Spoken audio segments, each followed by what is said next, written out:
Então, gente, bom dia. Meu nome é Carlos e hoje a gente vai falar um pouco sobre a bactéria Treponema pálido, que é a bactéria causadora da sífilis. Nosso grupo é composto por Eduardo Brito, Fernanda Aires, Francisca Marta e Thiago dos Santos. A sífilis é uma doença sexualmente transmissível que possui como agente etiológico uma bactéria espiroqueta denominada Treponema pálido. E ela só veio ganhar relevância tanto social como histórica no final do século XV, quando essa infecção começa a se disseminar na população europeia, sendo a causa de muitas mortes naquela época. E trazendo para os dias de hoje, ela registra por ano cerca de 6 milhões de novos casos no mundo, numa faixa etária relativamente nova, que é pessoas de 15 a 49 anos, sendo a causa de ali mais ou menos 300 mil mortes fetais ou neonatais. Vale lembrar que a faixa etária dela é pessoas jovens pelo fato de ser uma doença, infecção transmitida na relação sexual das pessoas. Então ela tende realmente a acometer pessoas mais jovens. Os primeiros relatos dessa doença aconteceu em 1495, na cidade de Nápoles, quando uma tropa de soldados franceses invadiram aquela cidade. E logo depois, pouco tempo depois, esses soldados começaram a ter alguns sintomas dessa doença, dessa infecção, da sífilis. E, consequentemente, aconteceram muitas mortes naquela época, porque até então era uma doença desconhecida, que relativamente nova, e de fácil contágio. Por isso, como ela se espalhou rapidamente, muitas pessoas começaram a morrer naquela época, por conta dessa infecção. A descoberta do vírus aconteceu em 1905 por duas pessoas que foram o zoologista Chalden e pelo dermatologista Eric Hoffman, que durante um estudo observaram no microscópio um pequeno micro-organismo em forma de espiral fino e que ficava girando em torno de si próprio. E, além disso, eles ficavam se movendo para frente e para trás. Então, depois disso, eles resolveram nomear essa bactéria de Treponema pálido, que é o nome científico que ficou até hoje. A doença só veio receber o nome popular em 1530 pelo médico e poeta veronês Girolamo Fracastoro. E ele escreveu também um livro falando sobre a sífilis. O livro, se a gente for traduzir para o português, significa sífilis ou doença francesa. E nesse livro ele aponta mais de 1.300 versos descrevendo os aspectos tanto epidemiológicos como os aspectos clínicos da sífilis. E a origem da sífilis hoje em dia ainda causa um pouco de imprecisão, porque ninguém quer assumir de fato onde que ela surgiu, mas o que se sabe até então é que ela tenha surgido no Velho Mundo, alguns países do Velho Mundo, continente europeu.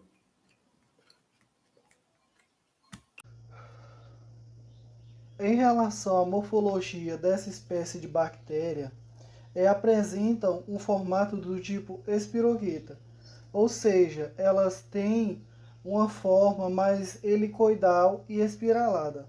E o tamanho dessas bactérias podem ter um comprimento de até 20 micrômetros. Só que elas são muito finas comparada a outras espécies de bactérias. Possuem flagelos do tipo periplasmáticos, que são aqueles flagelos que estão localizados entre a membrana plasmática e a parede celular. E esses flagelos eles serão responsáveis pela forma de locomoção espiralada dessas bactérias. A célula também possui uma membrana celular externa e uma interna, e entre essas membranas possui uma camada de peptidoglicano muito fina. E essas bactérias também não possuem uma cápsula verdadeira, mas tem uma camada mucosa que vai proteger a bactéria contra a fagocitose. A Treponema pallidum é uma bactéria gram-negativa, mas como essas bactérias têm uma camada muito fina de peptidoglicano, a coloração convencional não é muito eficiente. Por isso que também é utilizado a coloração de prata. O metabolismo dessas bactérias ele é muito limitado em comparação ao de outras bactérias. Elas são macroaerófilas, que são bactérias que necessitam de ambiente com níveis muito reduzidos de oxigênio, ou seja, elas não sobrevivem bem em locais com muito oxigênio ou em locais sem oxigênio. O metabolismo energético possui um ciclo de Krebs incompleto, o que limita a capacidade de gerar energia. Para isso, a bactéria depende principalmente da glicólise para a produção de ATP, que é a principal via de geração de energia. Ainda como alternativa, podem utilizar da fermentação para produzir energia. E a nutrição dessas bactérias depende basicamente do hospedeiro, pois a mesma não possui a capacidade de sintetizar muitos dos aminoácidos e nucleotídeos que são necessários para a sua sobrevivência. E devido a essas características metabólicas, o estilo de vida dessas bactérias se adaptou ao hospedeiro humano. A forma de reprodução da bactéria pallidum é assexuada por fissão binária. E essa fissão binária ocorre com a divisão de uma célula-mãe que vai originar duas células-filhas geneticamente idênticas. A fissão binária se inicia com a replicação do DNA, onde o DNA circular vai ser replicado, o que vai resultar em duas cópias idênticas do material genético. Em seguida vem o crescimento celular, onde a parede celular e a membrana celular elas vão se alongar para sustentar o crescimento desse conteúdo interno da célula. E na segregação, uma parte do DNA replicado vai para lados opostos da célula, que está em crescimento. Após essa segregação, vai ocorrer a formação do septo, que vai ser a parede que vai dividir uma célula ao meio. E esse septo também é formado por parede celular e membrana plasmática. E por fim, realmente ocorrerá a divisão celular, onde cada vez mais o septo vai crescer para dentro da célula e dividir ela em duas metades, que serão as células filhas e idênticas. O material genético dessas bactérias é muito pequeno em comparação ao de outras bactérias, e também é bem compacto, e o genoma ele é circular, como o de muitas outras bactérias, e tem o DNA como material genético.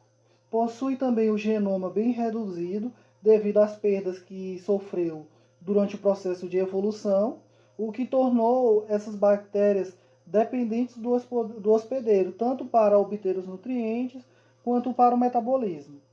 Em relação às mutações, as taxas são muito baixas, e isso influencia na baixa variabilidade genética dessas bactérias em comparação com a de outras. E também dizemos que a sua recombinação genética é limitada porque, diferente de muitas bactérias, elas não possuem um sistema de mobilização genética, como os plasmídeos e os bacteriófagos. E esse estudo sobre o genoma do treponema pálido é importante pois ele possibilita o desenvolvimento de novas estratégias para diagnosticar e também para tratar doenças causadas por essa bactéria. A sífilis, ela é uma doença que ela vai se desenvolver em diferentes estágios. E os sintomas, eles vão variar conforme a doença evolui. E aí, no caso, eles estão divididos em fases, como a fase primária, a fase secundária, a fase latente, a fase terciária e existe também a fase congênita. A fase primária, ela é o primeiro estágio da doença e com cerca de 2 a 3 semanas após o contágio, formam-se feridas indolores, que são conhecidas como cancros, no local da infecção. Cancros são essas feridas aí que vocês podem observar na imagem, em que ela tem um aspecto de duro. Geralmente estão localizadas na região genital, em 90% dos casos, porém elas podem aparecer em outras áreas do corpo, como na língua, na boca. E também elas podem aparecer no colo do útero e no reto. Nessa ocasião, fica difícil de localizá-la, né, de observá-la. As feridas elas vão desaparecer com cerca de 4 a 6 semanas, mesmo sem tratamento. E aí, nesse período, a doença vai ficar inativa, né? A bactéria fica inativa no organismo. A fase secundária, ela acontece cerca de 2 a 8 semanas após as primeiras feridas se formarem.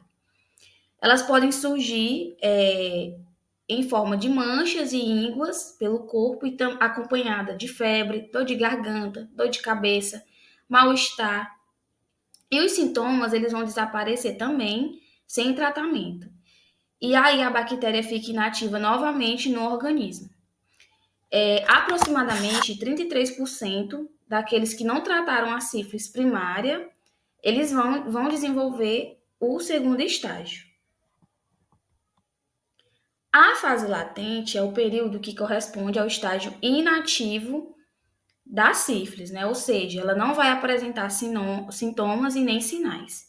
E ela é dividida em fase latente recente, que é quando a infecção tem menos de 1 ano, e a fase latente tardia, que é quando a infecção tem mais de 1 ano. A duração ela é variável, né? Até porque nessa fase ela pode permanecer por anos, porém ela pode ser interrompida pelo surgimento de sinais e sintomas da forma secundária ou da forma terciária. A fase terciária, ela já é perigosa, já é um pouco mais perigosa, até porque ela é o estágio final da sífilis. E também, nessa fase, ela costuma apresentar lesões cutâneas, ósseas, cardiovasculares e neurológicas. E também ela pode atingir os olhos, as artérias, o fígado, podendo levar à morte. E aproximadamente de 15 a 30 pessoas infectadas não tratadas vão desenvolver a fase terciária. A fase congênita, ela já é a doença que é transmitida da mãe infectada para o bebê, seja durante a gravidez ou por meio da placenta na hora do parto. Por isso que é importante que haja o pré-natal, até porque também essa doença pode causar malformação do bebê e aborto. E alguns bebês, quando nascem com a doença, eles podem apresentar rachadura nos pés, nas palmas das mãos e na sola dos pés também. Os métodos utilizados para o diagnóstico da sífilis são microscopia de campo escuro, os testes sorológicos, como o teste não treponêmicos e os testes treponêmicos. Na microscopia de campo escuro, Ele vai ser um método mais satisfatório, até porque ele vai demonstrar a presença das espiroquetas da bactéria. E aí é colhido o material, é colhido uma amostra da ferida no primeiro estágio do cranco duro, né? E aí vai ser possível observar essas espiroquetas da bactéria. No teste não treponêmicos, existe o VDRL ou RPR.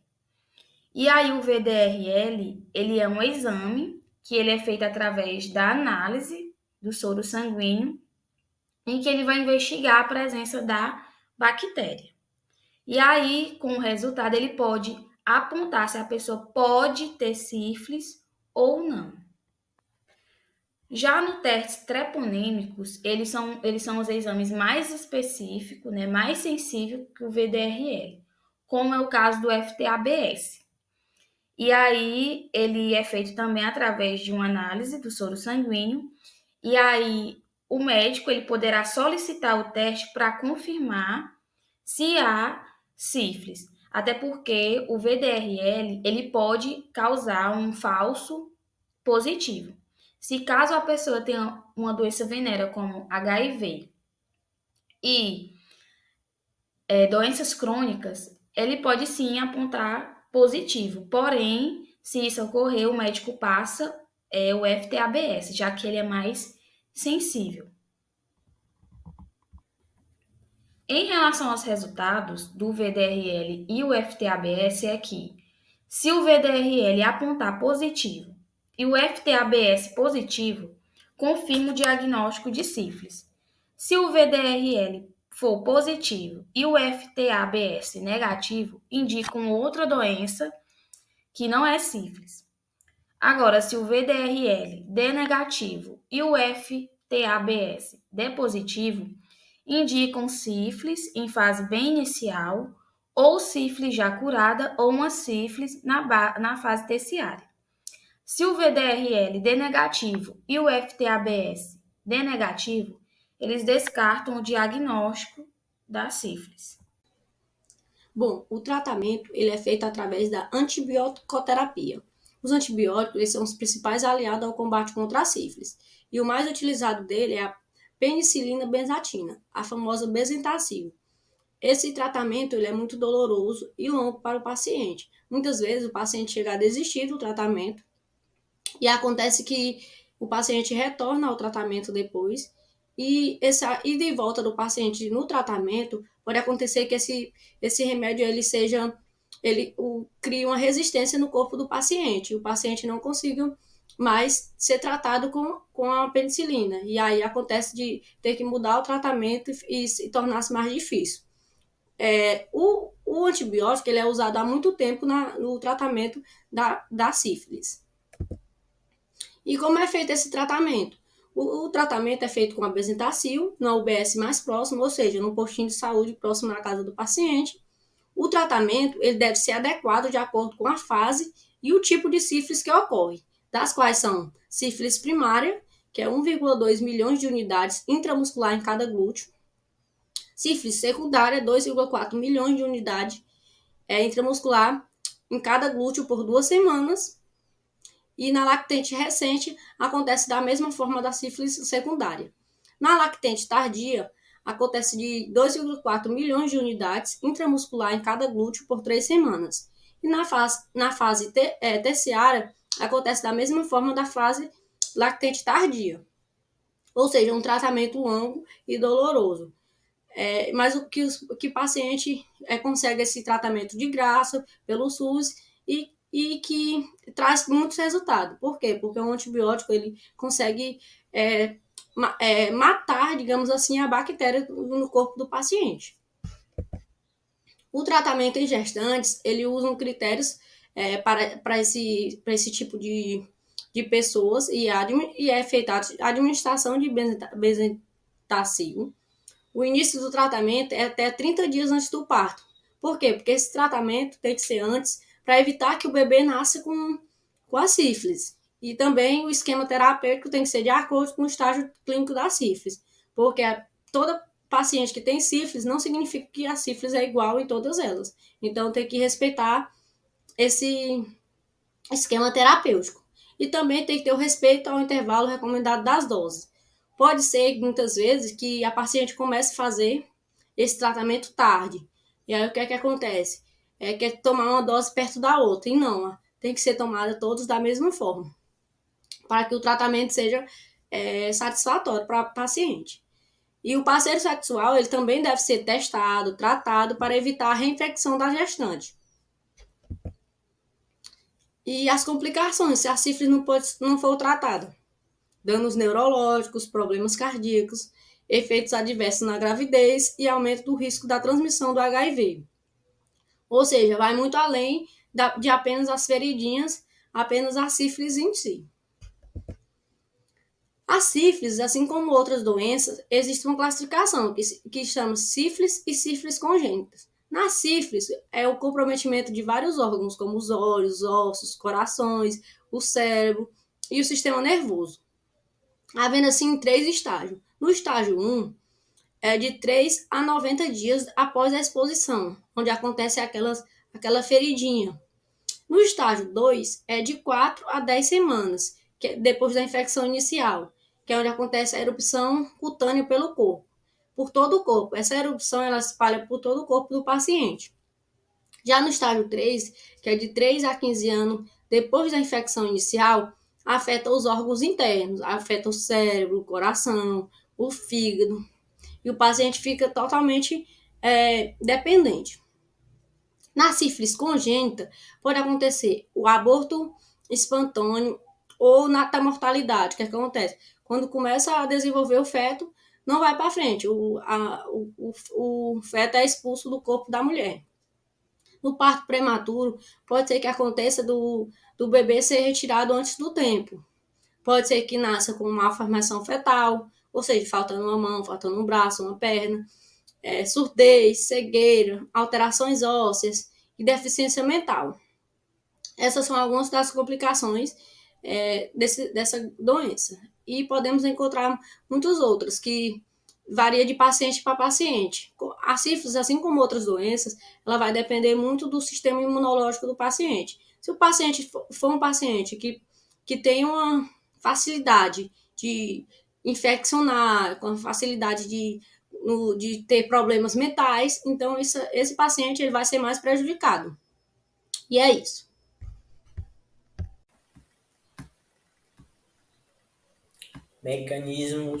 Mecanismo de infecção. Eu vou falar um pouco sobre os caminhos de entrada no corpo humano, como que essa bactéria ela vai conseguir se infiltrar no nosso corpo, além da relação sexual, que é a forma mais conhecida. Vou falar um pouco também sobre a interação dessa bactéria com o nosso sistema imunológico. Bom, a infecção ela vai ocorrer aí através de pequenas raspagens na pele, que é causada pela relação sexual, que após a penetração dessa bactéria, ela consegue aí alcançar o nosso sistema linfático regional, que através do nosso sangue ela vai conseguir se espalhar para outras partes do nosso corpo. Com isso, a nossa resposta imunológica local ela vai acabar provocando erosão e ulceração no local de entrada, que são aquelas feridas, enquanto a disseminação pelo corpo ela vai gerar ali alguns complexos imunes que podem se depositar em qualquer órgão. Porém, a nossa imunidade humoral ela vai produzir anticorpos para combater a bactéria, só que não vão ser suficientes para eliminar essa bactéria. Esses anticorpos produzidos pela imunidade humoral não vão ser suficientes para eliminar a infecção. Com isso, a nossa resposta imunológica celular ela vai ocorrer mais tarde, acaba demorando um pouco mais para agir, o que vai acabar permitindo que a bactéria se multiplique e sobreviva ali por longos períodos. Essa bactéria ela vai ser capaz de enganar ali o nosso sistema imunológico através de uma variedade de estratégias. Essa capacidade dela de enganar o nosso sistema imunológico, vai permitir que as bactérias sobrevivam no hospedeiro durante anos, levando aí infecções bem duradouras. O que a gente pode concluir com isso? Que a interação entre a bactéria e o nosso sistema imunológico ela vai ser aí caracterizada por uma resposta inicial ineficaz, uma resposta inicial deficiente e uma resposta celular retardada, o que vai permitir que essa bactéria ela consiga persistir aí no nosso organismo e, se não for tratada de uma forma adequada, pode levar até uma infecção crônica. Bom, sobre os caminhos de entrada no corpo humano, o primeiro, que eu já discorri um pouco, é o contato sexual com o seu parceiro sem o uso de uma proteção, de um preservativo, tanto feminino como masculino, você acaba ficando infectado. A gente vai ter também o contato com lesões com pessoas já infectadas, você também pode adquirir essa bactéria através do contato físico com essas lesões. Transmissão congênita. Como que se dá essa transmissão? Bom, essa transmissão congênita ela vai se dar a partir da mãe, vai transmitir essa bactéria, essa doença para o bebê ainda na gravidez. De que forma? Vamos supor que a mãe ela não sabe que tá infectada, tá com sífilis, e acaba passando essa doença para o bebê, para o feto. E a outra forma é que ela conseguiu descobrir ali que está com sífilis na gravidez, através do teste pré-natal, e ela faz o tratamento dessa doença, porém não foi um tratamento adequado, um tratamento correto, transmitindo essa bactéria para o feto, para o bebê. A gente tem também através da transfusão de sangue. É uma forma um pouco mais difícil de acontecer, é menos comum, porque para fazer a transfusão de sangue é realizada aí uma bactéria de exames. Então é bem mais difícil você adquirir sífilis através da transfusão. Bom, exposição ocupacional. Como que ocorre essa exposição ocupacional? Bom, essa infecção, através dessa forma aí, é quando o profissional da área da saúde, enfermeiro, médico, ele vai manusear materiais cortantes ou material que esteja ali infectado, ele acaba fazendo um manejo inadequado desse material, ele acaba se ferindo e acaba se infectando devido ao manejo inadequado. Bom, agora eu vou falar um pouco sobre a prevenção e o controle. Sobre a prevenção, eu posso dizer que o mais comum é o uso de preservativos, o uso correto e consistente de preservativos durante a relação sexual pode reduzir ali de uma forma significativa o risco de transmissão de sífilis. Educação sexual também é de suma importância. Programas de educação sexual abrangentes que vai incluir informação não só sobre a sífilis, mas também sobre outras doenças sexualmente transmissíveis, pode aumentar a conscientização e incentivar ali comportamentos sexuais seguros. Outra forma é reduzir a quantidade de parceiros sexuais. Você manter ali um número limitado de parceiros pode reduzir ali o risco de exposição a sífilis, porque você reduzindo o número de parceiros, a probabilidade de você ter relação com uma pessoa infectada é menor. E também testagem regular, uma forma de prevenção, fazer ali exames regulares de sífilis, especialmente para pessoas com maior risco. Como assim tem um quadro de pessoas com maior risco? homens que fazem sexo com homens, pessoas com múltiplos parceiros sexuais, pessoas que vivem com HIV, fazem parte de um risco, de uma probabilidade maior de pegar a sífilis. Então, o orientado é fazer exames regulares, certo? E como é que a gente pode controlar isso? Bom, a gente vai ter algumas opções, que o primeiro é o diagnóstico precoce, que ocorre através de testes laboratoriais, que vai permitir o tratamento imediato e também vai prevenir a progressão da doença e sua transmissão. Realizar o tratamento de forma adequada através de antibióticos, que a administração correta do tratamento ela vai ser crucial ali para curar a infecção e interromper a transmissão. E outro fator muito importante é notificar e tratar os parceiros sexuais. Você identificar e tratar todos os seus parceiros sexuais vai evitar uma propagação da doença, tá bom? Isso é muito importante. Realizar o teste de sífilis durante o pré-natal são essenciais para prevenir a transmissão congênita, que eu já expliquei um pouco sobre isso, tá bom? É muito importante realizar o teste de sífilis durante o pré-natal, porque a transmissão congênita pode trazer sérios problemas para o bebê. E outra forma de controle, a gente vai ter as políticas públicas, campanhas de conscientização, acesso a serviços de saúde, programas de saúde comunitária. Eu trouxe aqui também uma notícia.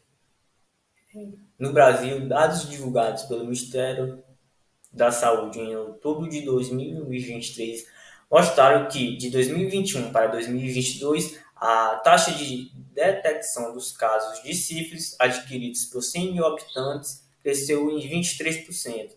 Essa notícia é importante, eu trouxe, porque ela é importante para nos trazer um alerta. A gente, como futuros professores, futuros profissionais da área da educação, é sempre bom trazer esse assunto para dentro da sala de aula, tanto na educação básica, na educação privada, no ensino superior. É isso, pessoal. Aqui estão as nossas referências que foram utilizadas. A gente agradece a atenção de todo mundo.